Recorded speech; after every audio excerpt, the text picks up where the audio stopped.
কারণ বই পুস্তক এক জিনিস আর প্র্যাকটিক্যাল লাইফ আরেক জিনিস। ইমানের সহিত আমি যদি কাজ করি, আমি যদি সদ ইচ্ছা থাকি আমার ভালো কিছু করার জন্য, অবশ্যই সম্ভব, কেন সম্ভব না। আমি আমার ইমানের সহিত বলতে পারি যে স্বচ্ছতার বিষয়ে আমার কোনো কার্পণ্য থাকবে না। সাম্প্রতিক সময়ে সামাজিক যোগাযোগ মাধ্যমে দেখেছি আপনি রাজধানীর ঐতিহ্যবাহী ধনিয়া বিশ্ববিদ্যালয়ের গভর্নর বডির সভাপতি নির্বাচিত হয়েছে।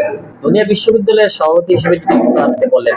বিশ্ববিদ্যালয় তো অনেকই আছে, তো ধর্মীয় বিশ্ববিদ্যালয় অনেক কিছুটা পিছিয়ে আছে ধরতে গেলে আমার মতে। কি কারণে?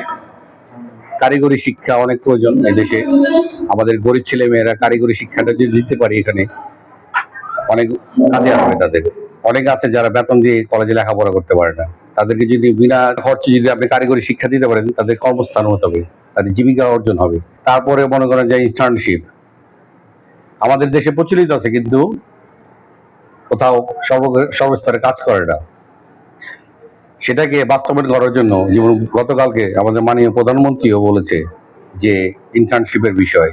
তো আমি আশা করব যে এই ধনিয়া কলেজে ইন্টার্নশিপের মাধ্যমে যারা ছাত্রছাত্রীরা লেখাপড়া করার সময় তাদের একটা ইন্টার্নশিপ করতে পারবে, সব দিকেই তারা প্র্যাকটিক্যাল যে অর্জন, এই প্র্যাকটিক্যাল অর্জনের মাধ্যমে আর বই পুস্তকের মাধ্যমে অনেক ডিফারেন্স আছে।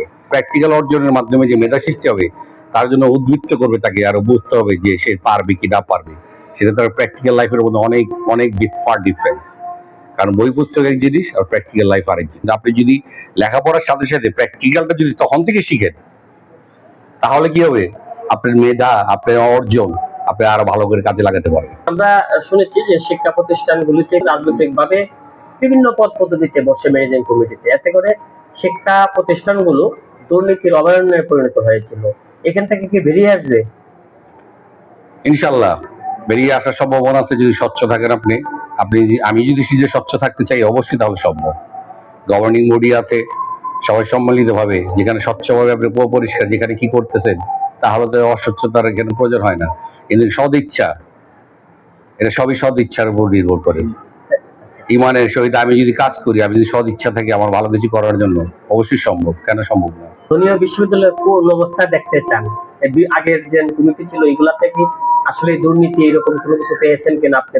দেখেন, আমি তো হয়তো দুদিন মাত্র হয়েছি, তো এখানে দুর্নীতি কি হয়েছে না সেই বিষয়ে আমার এখন অবগত হয়নি। এখানে প্রচলিত ভাবে গভর্নিং বডির মাধ্যমে যেখানে যা হওয়ার আমাদের পুরো কার্যকলাপটা দেখবো, তারপর পরিস্থিতিতে সেখান থেকে আমরা অধ্যয়ন নেব। আর আপনার আগামী দিন ভবিষ্যতের জন্য যে বললেন যে ধনিয়া কলেজ কোথা দিয়ে যাবো, ইনশাল্লাহ ইন্টারন্যাশনালি যেভাবে মানুষকে যেভাবে লেখাপড়া শিক্ষা দেওয়া হয় সেভাবে সেই পর্যায়ে নেওয়া যাবে, উন্নত মানের সেখানে যাওয়ার আমার উদ্দেশ্য।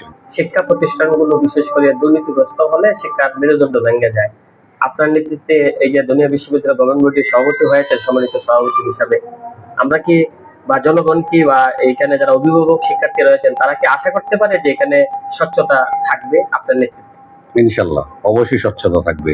আমি আমার ইমানের সহিত বলতে পারি যে স্বচ্ছতার বিষয়ে আমার কোনো কার্পণ্য থাকবে না। কারণ আমি নিজে স্বচ্ছ থাকার জন্য আমার ইমানের সহিত যে সম্মান দিয়েছে আল্লাহ তাআলা আমাকে, এই সম্মান রক্ষা করার দায়িত্ব আমার। এই সম্মান অবশ্যই আমি রক্ষা করবো এবং চিরতরে রক্ষা করবো ইনশাল্লাহ। আমি যত পর্যন্ত এই সভাপতিত্ব করবো ইনশাল্লাহ। ধন্যবাদ আপনাকে। আপনাকে ধন্যবাদ।